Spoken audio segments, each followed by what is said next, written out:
Недавно я приобрела чудный срез березы и теперь решила его декорировать. Я буду использовать распечатку, сделанную на струйном принтере на плотной матовой бумаге. Вначале я немного пошкурю дерево, чтобы поверхность стала более гладкой.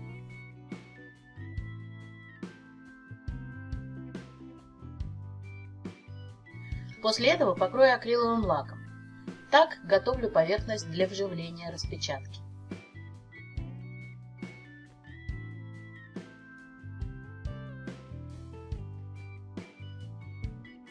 Также покрою лаком и саму распечатку. Теперь распечатку нужно утончить, чтобы потом ее было легче скатывать. С обратной стороны клею скотч, а потом сдираю его со слоем белой бумаги.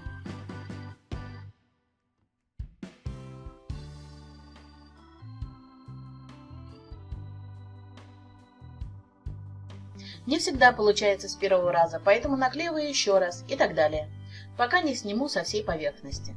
Делаю все аккуратно, чтобы не порвать рисунок.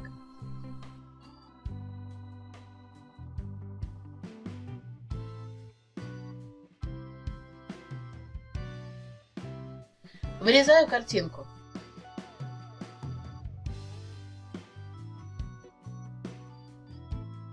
Перед тем, как декорировать дерево, еще раз немного пошкурю лаковый слой и приступаю к вживлению. Обильно смазываю акриловым лаком деревянную поверхность.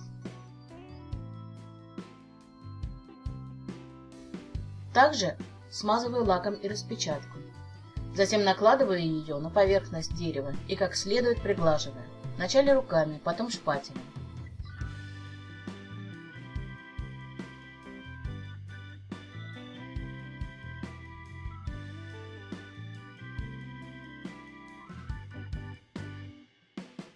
Затем я беру небольшой резиновый шпатель и с усилием выдавливаю лак от центра к краям.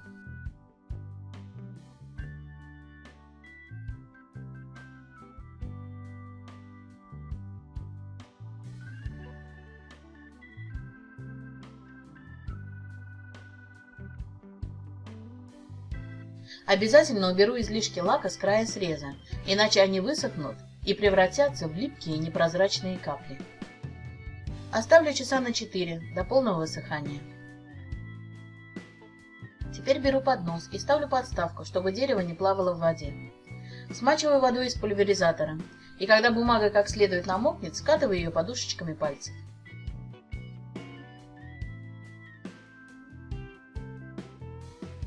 Белый слой сходит, картинка остается на дереве. Ни в коем случае не используйте ногти, чтобы не поцарапать картинку. Я очень люблю этот процесс. В том, как проявляется картинка, есть что-то волшебное.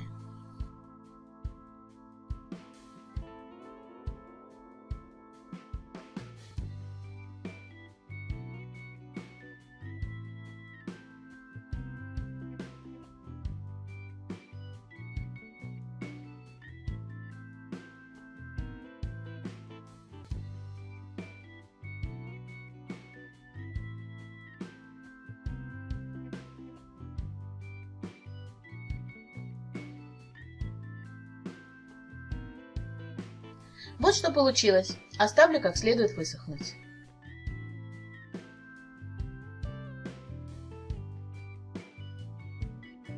Когда подсохнет, проверяю, не осталось ли остатков бумаги. Бывает, остается небольшой белый налет. Подчищаю все эти места, чтобы остались только яркие краски. Когда срез высохнет окончательно, пройдусь наждачкой по краям, чтобы был плавный переход от картинки к дереву.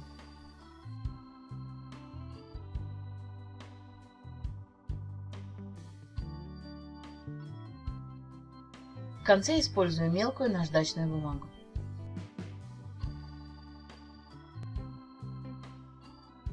Покрою слоем акрилового лака.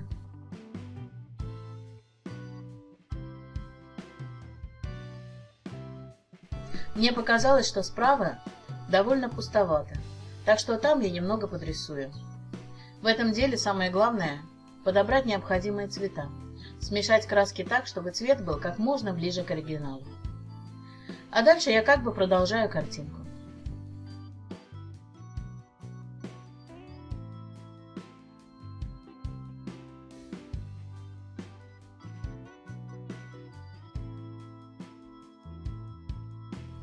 Краска не должна быть слишком жидкой, потому что она будет растекаться по лаку.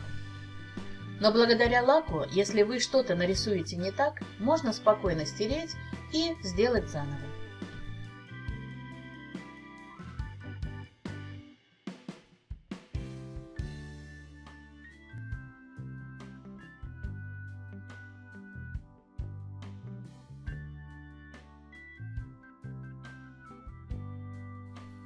Работа практически готова. Теперь покрою несколькими слоями лака с промежуточной просушкой.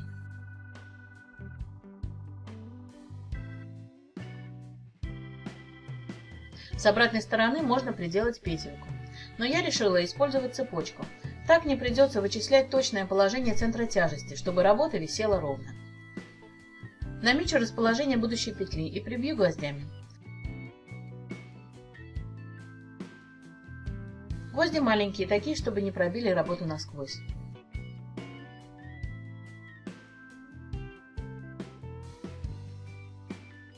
Теперь остается только повесить на стену. Но можно поставить и так, на комод или полку.